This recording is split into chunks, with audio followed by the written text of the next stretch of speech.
ओम उमा महेश्वराय नमः। आप सभी का हमारे YouTube चैनल पर हार्दिक स्वागत है। आज अमावस्या पर आइए सुने अमावस्या और पूर्णिमा दो बहनों की पावन कथा।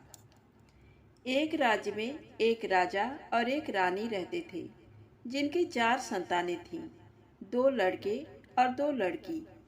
एक लड़की का नाम पूर्णिमा तथा दूसरी लड़की का नाम अमावस्या था। पूर्णिमा घर के कामों में निपुण थी और घर का पूरा काम करती थी और भगवान की पूजा अर्चना भी किया करती थी। इसके अतिरिक्त वह गौ माता की सेवा भी किया करती थी।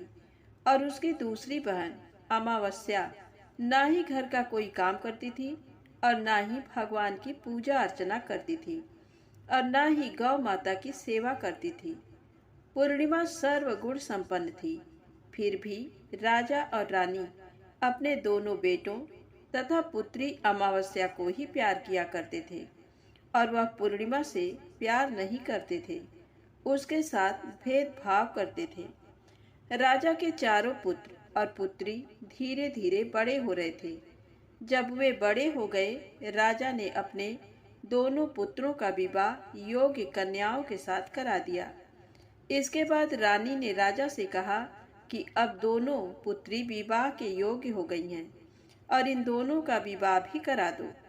लेकिन पुत्री अमावस्या का विवाह किसी बड़े खानदान में कराना और पूर्णिमा का विवाह किसी गरीब परिवार में कराना, क्योंकि पूर्णिमा को केवल भगवान की पूजा पाठ करना ही पसंद है और गाय की सेवा करना पसंद है। अब रानी ने राजा को दोनों पुत्रियों का रिश्ता तय करने के लिए भेज दिया। राजा ने अपने पड़ोसी राज्य में जाकर वहां के राजा के पुत्र से अमावस्या का रिश्ता तय कर दिया और वहीं पास के गांव में जाकर एक गरीब परिवार के लड़के से पुत्री पूर्णिमा का रिश्ता भी तय कर दिया। ये सारी बात जाकर राजा ने अपनी रानी से बताया तो रानी ये सोचने लगी कि अब देखते हैं कि भगवान इसकी मदद कैसे करते हैं। ये बहुत पूजा पाठ करती है और भगवान में मगन रहती है। पूर्णिमा का भाई उसकी भाभी पूर्णिमा से बहुत प्यार करते हैं, क्योंकि पूर्णिमा उनके घर के कामों में उनका साथ देती है और कामों में उनका हाथ बटाती है। और यही उनकी दूसरी बहन अमावस्या उन पर अपना रोब जमाती है और घर का कोई कार्य नहीं करती। कुछ समय बीत जाने के बाद दोनों पुत्रियों का विवाह हो जाता है। राजा और रानी विवाह के बाद अपनी दोनों पुत्रियों को विदाई देते हैं। विदाई देते समय राजा और रानी पुत्री अमावस्या को बहुत सारा धन और दौलत देकर विदा करते हैं और पूर्णिमा को कुछ भी नहीं देते, खाली हाथ अपने घर से विदा करते हैं। इसके बाद दोनों बहनें अपने अपने ससुराल को चली जाती हैं। कुछ दिन बीत जाते हैं और एक दिन अमावस्या अपने घर पर शिव जी की कथा रखती है, जिसमें वह सभी गांव वाले को निमंत्रण देती है और अपनी बहन पूर्णिमा को नहीं बुलाती। जब गांव की सभी औरतें अमावस्या के यहाँ जाती हैं तो वहाँ का सब दृश्य पूर्णिमा अपने घर के दरवाजे के बाहर बैठकर देख रही होती है। तब वहाँ से गुजर रही औरतें पूर्णिमा से कहती हैं कि तुम्हारी बहन के यहाँ शिव जी की कथा रखी है, क्या तुम नहीं चलोगी? पूर्णिमा ने कहा, मुझे निमंत्रण नहीं आया, मैं नहीं जा सकती।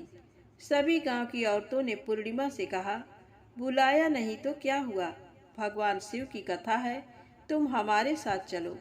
गांव की सभी औरतों की बात मानकर पूर्णिमा भी उनके साथ भगवान शिव की कथा में अमावस्या के घर चली जाती है।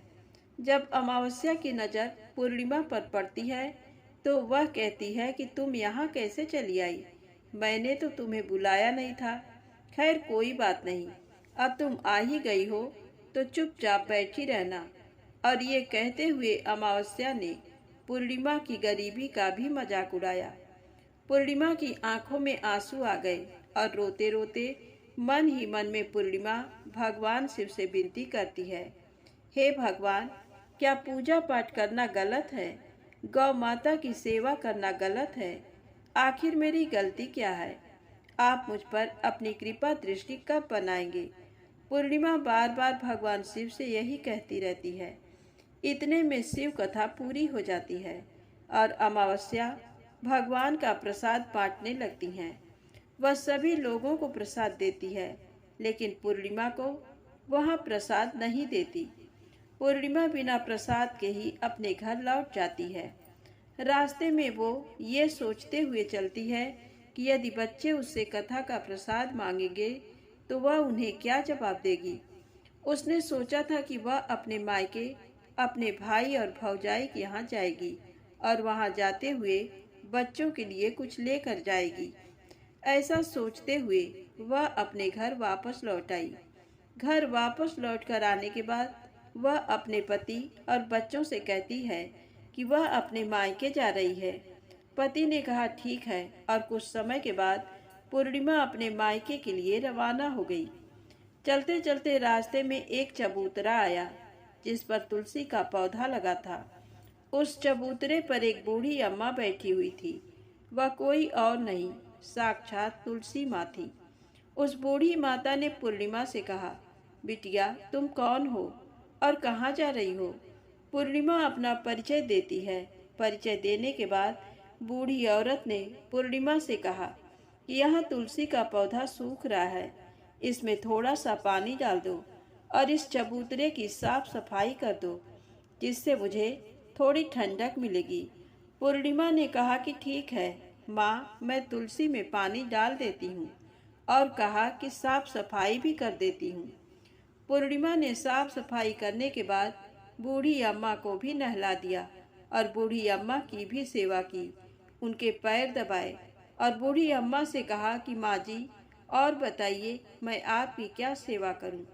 और कोई काम है तो बता दीजिए, मैं कर दूंगी। बूढ़ी अम्मा ने कहा, कुछ नहीं, अब तुम जाओ और वापस जाते समय मुझसे मिलते हुए जाना। पूर्णिमा ने बूढ़ी अम्मा से कहा, ठीक है माँ, मैं जाती हूँ, वापस आते वक्त आपसे मिलते हुए जाऊंगी। कुछ समय आगे चलने के बाद एक शिव मंदिर आया। वहाँ पर उसे एक बूढ़े बाबा मिले जो मंदिर के बाहर बैठे हुए थे। वह कोई और नहीं, साक्षात भोलेनाथ थे। उन्होंने पूर्णिमा से कहा कि कहाँ जा रही हो, तुम कौन हो? तब पूर्णिमा ने अपना परिचय दिया और फिर उस बूढ़े बाबा ने पूर्णिमा से कहा, इस चबूतरे की और इस मंदिर की सफाई कर दो। तब पूर्णिमा ने मंदिर की और चबूतरे की साफ सफाई कर दी और वहाँ पर पूजा पाठ अर्चना भी की। और साफ सफाई पूजा अर्चना करने के बाद उन्होंने बूढ़े बाबा को भी नहला दिया और उनसे कहा कि बाबा और कोई काम हो तो बताइए। तब बूढ़े बाबा ने कहा, नहीं बेटी, अब तुम जाओ और वापस आते वक्त मुझसे मिलते हुए जाना। पूर्णिमा ने कहा, ठीक है बाबा, मैं जाती हूँ, वापस आते हुए आपसे मिलते हुए ही जाऊंगी। आगे चलते चलते कुछ दूर चलने के बाद पूर्णिमा को एक काली जी का मंदिर दिखा। वहाँ भी एक बूढ़ी अम्मा चबूतरे पर बैठी हुई थी। उस बूढ़ी औरत ने भी पूर्णिमा से कहा कि बेटी, तुम कौन हो, कहाँ जा रही हो? तब पूर्णिमा ने उस बूढ़ी औरत को भी अपना परिचय दिया। बूढ़ी औरत ने पूर्णिमा से कहा कि यहाँ पर सभी पूजा पाठ करने के लिए आते हैं, लेकिन मंदिर की साफ सफाई करने के लिए कोई नहीं आता, इसलिए तुम मंदिर की और चबूतरे की साफ सफाई कर दो। पूर्णिमा ने कहा, ठीक है माता जी, और पूर्णिमा मंदिर की और चबूतरे की सफाई कर देती है और पूजा पाठ भी करती है और माता जी का श्रृंगार कर देती है और उस बूढ़ी अम्मा को भी नहला देती है और बूढ़ी अम्मा के पैर दबाती है और कहती है कि सभी काम हो गया है माँ, और कोई काम हो तो बताइए। बूढ़ी अम्मा कहती हैं कि नहीं बेटी, अब तुम जाओ, लेकिन वापस आते वक्त मुझसे मिलते हुए जाना। पूर्णिमा कहती है ठीक है, और वह आगे चली जाती है। आगे चलते चलते एक नदी आती है। वहाँ पर भी एक बूढ़ी अम्मा बैठी रहती हैं और वह कहती हैं कि बेटी, तुम कौन हो और कहाँ से आई हो? उसे भी पूर्णिमा अपना परिचय देती है। बूढ़ी औरत पूर्णिमा से कहती है कि नदी पर स्नान करने तो यहाँ पर सब आते हैं, लेकिन यहाँ की साफ सफाई कोई नहीं करता, इसलिए तुम इस किनारे पर साफ सफाई कर दो। पूर्णिमा कहती है ठीक है माँ जी, और वहाँ की साफ सफाई कर देती है और वह बूढ़ी अम्मा के पैर दबाती है और कहती है माँ जी और कोई काम हो तो बताइए। बूढ़ी औरत कहती है कि कुछ नहीं बेटी, तुम जाओ, लेकिन वापस आते वक्त मुझसे मिलते हुए जाना। और वहाँ नाव में बैठकर नदी के दूसरे किनारे पहुँच जाती है और वहाँ अपने मायके के घर पहुँच जाती है। वहाँ पर पूर्णिमा के भाई और भाभी उसे देखकर बहुत खुश हो जाते हैं और वे पूर्णिमा की बहुत खातिरदारी करते हैं और उससे बहुत सारी बातें करते हैं और कहते हैं कि बच्चों को भी साथ में लेकर आती तो बहुत अच्छा होता। अब कुछ समय के बाद पूर्णिमा ने वापस अपने ससुराल जाने को कहा तो उसकी भाभी ने उसके लिए एक साड़ी दी और थैलों में बच्चों के लिए कपड़े और खाने पीने की कुछ चीजें रख दी और कहा कि तुम बहुत दिनों के बाद आती हो। और पूर्णिमा की भाभी ने ये थैला पूर्णिमा के हाथ में दे दिया और कहा कि जाओ और जल्दी वापस आना। इसके बाद पूर्णिमा वहां से अपने ससुराल के लिए रवाना हो गई और उसी नदी के किनारे पहुंची और नाव में बैठकर दूसरे किनारे पर उतर गई। वहां पर उतरने के बाद वहां पर उसे वही बूढ़ी अम्मा मिली जो साक्षात गंगा मैया थी। उस बूढ़ी अम्मा ने पूर्णिमा को एक थैला दिया और कहा कि इसे तुम अपने घर जाकर ही खोलना। उन्हें लेकर पूर्णिमा वहां से रवाना हुई। आगे कुछ दूर चलने पर काली माँ का मंदिर आया। वहां पर काली माँ बूढ़ी माँ के रूप में विराजमान थी। उसने कहा, आ गई बेटी पूर्णिमा। पूर्णिमा ने कहा, हाँ माँ जी, मैं आ गई। तो काली माँ ने उसे एक थैला दिया और कहा, तुम ये थैला अपने घर जाकर खोलना। अब पूर्णिमा के पास 3 थैले हो गए थे। तीनों थैली लेकर पूर्णिमा आगे बढ़ी। कुछ दूर जाने पर शिव जी का मंदिर आया, जहाँ बूढ़े बाबा के रूप में शिव जी स्वयं विराजमान थे। बूढ़े बाबा ने कहा, पूर्णिमा तुम वापस आ गई। पूर्णिमा ने कहा, हाँ बाबा, मैं वापस आ गई। बूढ़े बाबा ने भी पूर्णिमा को एक थैला दिया और कहा कि ये थैला तुम घर जाकर ही खोलना। पूर्णिमा ने कहा, ठीक है। अब पूर्णिमा के पास 4 थैले हो गए। पूर्णिमा एक साड़ी में चारों थैलों का एक गट्ठर बना ली और सर पर रखकर वहां से रवाना हो गई। कुछ दूर जाने के बाद उसे तुलसी माँ बूढ़ी औरत के रूप में मिलती हैं और कहती हैं, पूर्णिमा तुम आ गई। पूर्णिमा कहती है, हाँ माँ जी, मैं आ गई। वह बूढ़ी औरत भी उसे एक थैला देती है और कहती है कि ये थैला तू अपने घर जाकर ही खोलना। पूर्णिमा कहती है, ठीक है माँ जी। अब पूर्णिमा के पास 5 थैले हो गए थे। पूर्णिमा वहां से रवाना हुई तो वापस अपने घर पहुंच गई। पूर्णिमा ने थैले को नीचे रखा और सबसे पहले अपने मायके का थैला खोलकर देखने लगी। उसमें बच्चों के लिए अच्छे अच्छे कपड़े और खाने पीने की चीजें थीं और उसमें कुछ गहने भी थे। पूर्णिमा ने कपड़े अपने बच्चों को दे दिए और खाने पीने की चीजें भी बच्चों को दे दी। बच्चे ये सब पाकर बहुत खुश हुए। पूर्णिमा ने दूसरा थैला खोला जो उसे गंगा माँ ने दिया था। उसमें ढेर सारे हीरे जवाहरात, सोना चांदी थे। इसके बाद अब पूर्णिमा ने तीसरा थैला खोला जो उसे काली माता ने दिया था। उसमें बहुत सारा सोना श्रृंगार का सामान भरा हुआ था। इसके बाद पूर्णिमा ने चौथा थैला खोला जो उसे भगवान शिव ने दिया था। उसमें बहुत सारा धन संपत्ति भरा हुआ था और बहुत सारी खुशियां भरी हुई थी। इसके बाद अब पूर्णिमा ने 5वां थैला खोला जो उसे तुलसी माँ ने दिया था। उसमें चावल, दाल और 7 प्रकार की खाने की चीजों से भरा हुआ था। अब पूर्णिमा के घर में किसी भी चीज की कमी नहीं थी। उसका घर धन धान्य से भरा हुआ था और परिपूर्ण था। अब पूर्णिमा और उसका परिवार सुख में जीवन व्यतीत करने लगा। अब पूर्णिमा के मन में विचार आया कि क्यों न शिव जी की कथा कराई जाए और शिव जी की कथा में एक कार्यक्रम रखा। पूर्णिमा ने गांव के सभी लोगों को निमंत्रण दिया और घर घर जाकर सभी लोगों को बुलाया। पूर्णिमा अपनी बहन अमावस्या के घर भी गई और अमावस्या को भी शिव जी की कथा के लिए उसने अपने घर पर बुलाया। जब अमावस्या पूर्णिमा के घर शिव जी की कथा में आई तो उसने देखा कि पूर्णिमा के घर में किसी भी चीज की कोई कमी नहीं है। इतना सारा धन दौलत देखकर अमावस्या आश्चर्यचकित हो गई। उसने पूर्णिमा से कहा कि तुम्हारे घर में इतनी धन और दौलत कहाँ से आई? पूर्णिमा ने कहा, देखो बहन, तुमने शिव जी की कथा में मुझे नहीं बुलाया था, फिर भी मैं चली आई और तुमने मुझे प्रसाद तक नहीं दिया और मेरी गरीबी का मजाक भी उड़ाया। उसके बाद मैं अपने घर आ गई और घर आते हुए मन ही मन में सोच रही थी कि अपने मायके जाऊंगी और मैं अपने मायके चली गई। और जो कुछ घटना इस बीच हुई वह सभी घटना अपनी बहन अमावस्या को बताती है। तो अमावस्या कहती है कि तुम भी मुझे प्रसाद मत दो और मुझे डांट लो, लेकिन पूर्णिमा ने कहा कि ये तो भगवान का प्रसाद है, मैं तो सबको दूंगी और तुम्हें भी दूंगी। फिर भी अमावस्या ने प्रसाद नहीं लिया और वह सीधे अपने घर चली गई। घर जाकर अपने बच्चों से कहकर वह अपने मायके जाने के लिए तैयार हो गई और मायके के लिए निकल गई। उसे भी रास्ते में चलते चलते तुलसी माँ मिली, जो चबूतरे पर बूढ़ी माँ के रूप में बैठी हुई थी। बूढ़ी माँ ने अमावस्या से कहा कि बेटी, कौन हो तुम और कहाँ जा रही हो? अमावस्या ने अपना परिचय दिया और बूढ़ी माँ ने कहा, बेटी, ये तुलसी का पौधा सूख रहा है, इसमें थोड़ा सा पानी डाल दो और इस चबूतरे की साफ सफाई कर दो। इस पर अमावस्या ने कहा, बुढ़िया, तुझे दिखाई नहीं दे रहा कि मैंने इतनी महंगी साड़ी पहन रखी है, ये गंदी हो जाएगी। ऐसा कहकर वहां से आगे चली गई। आगे जाने पर उसे भगवान शिव मिले।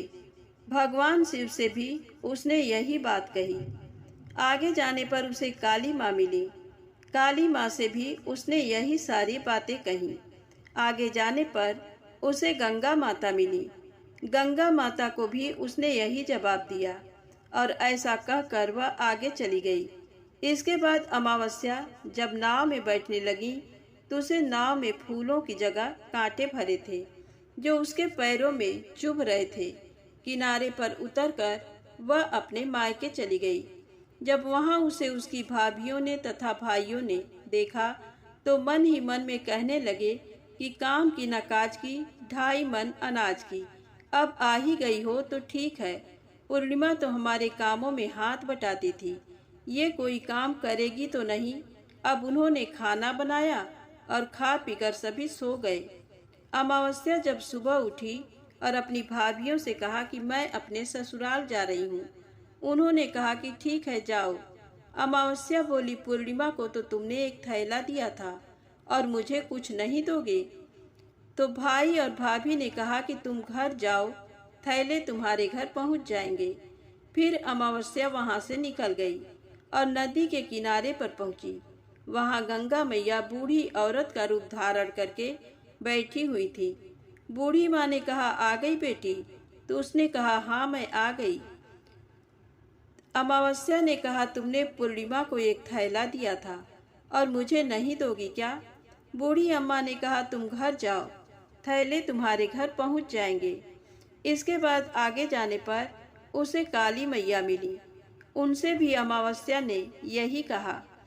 इसके बाद माता काली ने कहा कि तुम घर जाओ, थैला तुम्हारे घर पहुंच जाएंगे।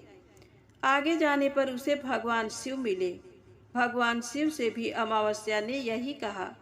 इसके बाद भगवान शिव बोले, तुम अपने घर जाओ, थैला तुम्हारे घर पहुंच जाएंगे। आगे जाने पर उसे तुलसी माँ मिली। उसने भी अमावस्या से यही कहा, तुम घर जाओ, थैले तुम्हारे घर पहुंच जाएंगे। अमावस्या अपने घर पहुंच गई। आंगन में देखा तो वहां पर 5 थैले पड़े हुए थे। अमावस्या ने मन ही मन सोचा कि अब तो मेरे पास बहुत सारे धन और दौलत आ जाएगी। जल्दी जल्दी उसमें सभी थैले को खोला। किसी में मिट्टी थे तो किसी में पत्थर, किसी में कंकड़ और किसी में कोयला। उसके मायके से भी कुछ नहीं मिला था। इन थैले में कुछ भी नहीं था। अमावस्या दौड़ती हुई पूर्णिमा के घर गई और कहती है कि तुम्हें तो इतना सब कुछ मिला, मुझे तो कुछ नहीं मिला, आखिर क्यों? तो पूर्णिमा कहती है कि जब मैं अपने मायके जाती हूँ तो अपनी भाभीियों के साथ उनके कामों में हाथ बटाती हूँ, उनके साथ मिलकर काम करती हूँ। लेकिन तुम ऐसा कुछ नहीं करती, उनकी इज्जत भी नहीं करती, इसीलिए वह तुम्हें भला क्या देंगे। इसके बाद तुमने गंगा मैया को ठुकरा दिया, काली माँ को भी ठुकरा दिया और भगवान शिव को भी तुमने ठुकरा दिया, इसलिए उन्होंने भी तुम्हें कुछ नहीं दिया।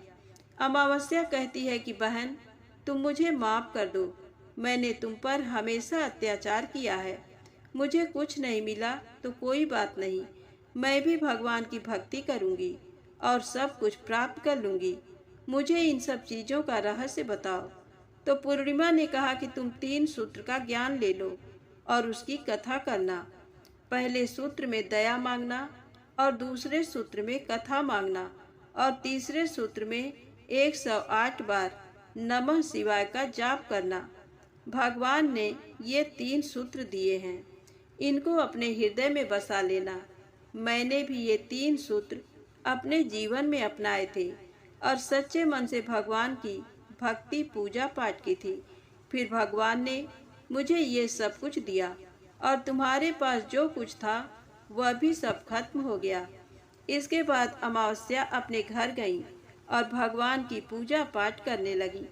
भगवान शिव से उसने माफ़ी मांगी और गौ माता की सेवा भी की और दूसरों की मदद भी करने लगी। तो प्रेम से बोले, अमावस्या माता की जय हो। आइए सुने अमावस्या व्रत में सुनी जाने वाली गीता का ये महात्म कथा। भगवान शिव कहते हैं, पार्वती, पाटलिपुत्र नामक एक दुर्गम नगर है। उस नगर में शंकुकर्ण नामक एक ब्राह्मण रहता था। उसने वैश्य वृत्ति का आश्रय लेकर बहुत धन कमाया, किंतु ना तो कभी पितरों का तर्पण किया और ना देवताओं का पूजन ही। वह धनोपार्जन में तत्पर होकर राजाओं को ही भोज दिया करता था।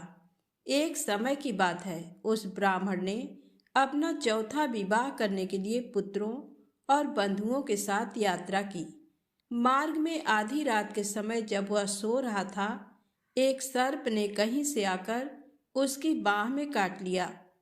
उसके काटते ही ऐसी अवस्था हो गई कि मणि, मंत्र और औषधि आदि से भी उसके शरीर की रक्षा असाध्य जान पड़ी।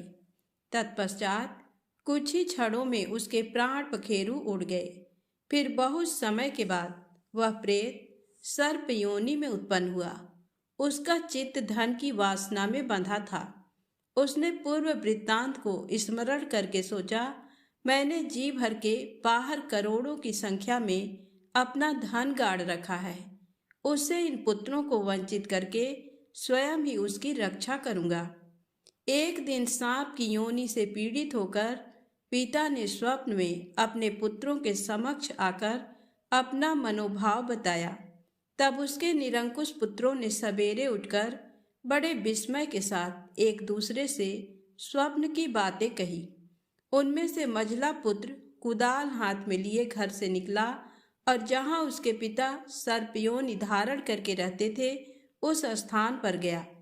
यद्यपि उसे धन के स्थान का ठीक ठीक पता नहीं था, तो भी उसने चिन्हों से उसका ठीक निश्चय कर लिया और लोभ बुद्धि से वहां पहुंचकर बांबी को खोदना आरंभ किया। तब उस बांबी से बड़ा भयानक सांप प्रकट हुआ और बोला, ओ मूढ़, तू कौन है? किस लिए आया है? क्यों बिल खोद रहा है? अथवा किसने तुझे भेजा है? ये सारी बातें मेरे सामने बता। पुत्र बोला, मैं आपका पुत्र हूँ, मेरा नाम शिव है। मैं रात्रि में देखे हुए स्वप्न से विस्मित होकर यहाँ का स्वर्ण लेने के कौतूहल से आया हूँ। पुत्र की ये लोक निंदित वाणी सुनकर वह सांप हंसता हुआ उच्च स्वर से इस प्रकार स्पष्ट वचन बोला, यदि तू मेरा पुत्र है तो मुझे शीघ्र ही बंधन से मुक्त कर। मैं पूर्व जन्म के गाड़े हुए धन के ही लिए सर्प योनि में उत्पन्न हुआ हूँ। पुत्र ने पूछा, पिताजी, आपकी मुक्ति कैसे होगी? इसका उपाय मुझे बताइए, क्योंकि मैं इस रात में सब लोगों को छोड़कर आपके पास आया हूँ। पिता ने कहा, बेटा, गीता के अमृतमय 7वें अध्याय को छोड़कर मुझे मुक्त करने में तीर्थ, दान, तप ये भी सर्वथा समर्थ नहीं है। केवल गीता का 7वां अध्याय ही प्राणियों के जरा, मृत्यु आदि दुख को दूर करने वाला है। पुत्र, मेरे श्राद्ध के दिन 7वें अध्याय का पाठ करने वाले ब्राह्मण को श्रद्धा पूर्वक भोजन कराओ। इससे निस्संदेह मेरी मुक्ति हो जाएगी। वत्स, अपनी शक्ति के अनुसार पूर्ण श्रद्धा के साथ वेद विद्या में प्रवीण अन्य ब्राह्मणों को भी भोजन कराना। सर्पयोनि में पड़े हुए पिता के ये वचन सुनकर सभी पुत्रों ने उसकी आज्ञा के अनुसार तथा उससे भी अधिक किया। तब शंकुकर्ण ने अपने सर्प शरीर को त्याग कर दिव्य देह धारण किया और सारा धन पुत्रों के अधीन कर दिया। पिता ने करोड़ों की संख्या में जो धन बांटकर दिया था, उससे वे सदाचारी पुत्र बहुत प्रसन्न हुए। उनकी बुद्धि धर्म में लगी हुई थी, इसलिए उन्होंने बावली, कुआं, पोखरा, यज्ञ तथा देव मंदिर के लिए उस धन का उपयोग किया और अन्नशाला भी बनवाई। तत्पश्चात 7वें अध्याय का सदा जप करते हुए उन्होंने मोक्ष प्राप्त किया। पार्वती, ये तुम्हें 7वें अध्याय का महात्म बताया गया है, जिसके श्रवण मात्र से मानव सब पातकों से मुक्त हो जाता है। तो प्रेम से बोले शंकर भगवान की जय हो। आइए सुने कर्म फल का सिद्धांत। एक साधु ने अपनी जीवन कथा सुनाई थी। साधु ने कहा, जब मैं गृहस्थ था तब मेरे दिन कठिनाई से बीत रहे थे। मेरे पास पैसे नहीं थे। एक मित्र ने अपनी पूंजी लगाकर रुई का धंधा शुरू किया और मुझे अपना हिस्सेदार बनाया। हम रुई खरीदकर उसका संग्रह करते और उसे बेच देते। धंधे में अच्छा मुनाफा होने लगा। एक बार हम दोनों मित्रों को वहां के एक व्यापारी ने मुनाफे के 1 लाख रुपए लेने के लिए बुलाया।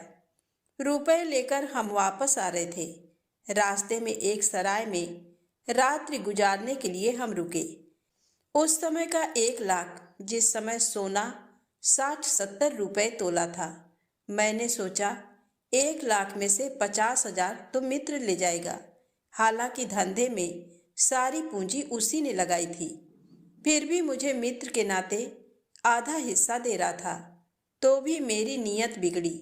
मैंने उसे दूध में जहर मिलाकर पिला दिया। लाश को ठिकाने लगाकर अपने गांव चला गया। मित्र के कुटुंबी मेरे पास आए। तब मैंने नाटक किया, आंसू बहाए और उनको 10,000 रुपए देते हुए कहा कि मेरा प्यारा मित्र रास्ते में बीमार हो गया। एकाएक पेट दुखने लगा। काफी इलाज किए, लेकिन वह हम सबको छोड़कर विदा हो गया। 10,000 रुपए देकर उन्हें लगा कि ये बड़ा ईमानदार है। 20,000 मुनाफा हुआ होगा, उसमें से 10,000 दे रहा है। उन्हें मेरी बात पर यकीन आ गया। बाद में तो मेरे घर में धन वैभव हो गया। 90,000 मेरे हिस्से में आ गए थे। मैं जलसा करने लगा। मेरे घर पुत्र का जन्म हुआ। मेरे आनंद का ठिकाना न रहा। बेटा कुछ बड़ा हुआ कि वह किसी असाध्य रोग से ग्रस्त हो गया। रोग ऐसा था कि उसे स्वस्थ करने में किसी डॉक्टर का बस न चला। मैं अपने लाडले को लेकर विदेश गया। काफी इलाज करवाए, पानी की तरह पैसा खर्च किया। बड़े बड़े डॉक्टरों को दिखाया, लेकिन कोई लाभ नहीं हुआ। मेरा करीब करीब सारा धन नष्ट हो गया और धन कमाया वह भी खर्च हो गया। आखिर निराश होकर बच्चे को भारत ले आया। मेरा इकलौता बेटा। अब कोई उपाय नहीं बचा था। डॉक्टर, वैद्य, हकीमों के इलाज चालू रखे। रात्रि को मुझे नींद नहीं आती और बेटा दर्द से चिल्लाता रहता। एक दिन बेटा मूर्छित सा पड़ा था। उसे देखते देखते मैं बहुत व्याकुल हो गया और विह्वल होकर उससे पूछा, बेटा तू क्यों दिनों दिन क्षीण होता चला जा रहा है? अब तेरे लिए मैं क्या करूं? मेरे लाडले लाल, तेरा ये बाप आंसू बहाता है। अब तो अच्छा हो जा पुत्र। मैंने नाभि से आवाज देकर बेटे को पुकारा तो वह हंसने लगा। मुझे आश्चर्य हुआ कि अभी तो बेहोश था, फिर कैसे हंसी आई। मैंने उससे पूछा, बेटा एकाएक कैसे हंस रहा है? बेटे ने कहा, जाने दो। हमने कहा, नहीं नहीं, बता क्यों हंस रहा है। आग्रह करने पर आखिर वह कहने लगा, अभी लेना बाकी है, इसलिए मैं हंस रहा हूँ।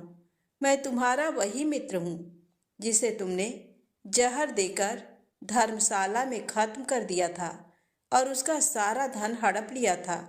मेरा वह धन और उसका सूद मैं वसूल करने आया हूँ। काफी कुछ हिसाब पूरा हो गया है, केवल 500 रुपये बाकी हैं। अब मैं आपको छुट्टी देता हूँ, आप भी मुझे इजाजत दो। ये बाकी के 500 रुपये मेरी उत्तर क्रिया में खर्च डालना, हिसाब पूरा हो जाएगा। मैं जाता हूँ, राम राम। और बेटे ने आंखें मूंद ली। उसी क्षण वह चल बसा। मेरे दोनों गालों पर थप्पड़ पड़ चुका था। सारा धन नष्ट हो गया और बेटा भी चला गया। मुझे अपने किए हुए पाप की याद आई तो कलेजा छटपटाने लगा। जब कोई हमारे कर्म नहीं देखता है तब भी देखने वाला मौजूद है। यहाँ की सरकार अपराधी को शायद नहीं पकड़ेगी, तो भी ऊपर वाली सरकार तो है ही, उसकी नज़रों से कोई बच नहीं सकता। मैंने बेटे की उत्तर क्रिया करवाई, अपनी बची खुची संपत्ति अच्छी अच्छी जगहों में लगा दी और मैं साधु बन गया। कर्म का सिद्धांत अकाट्य है।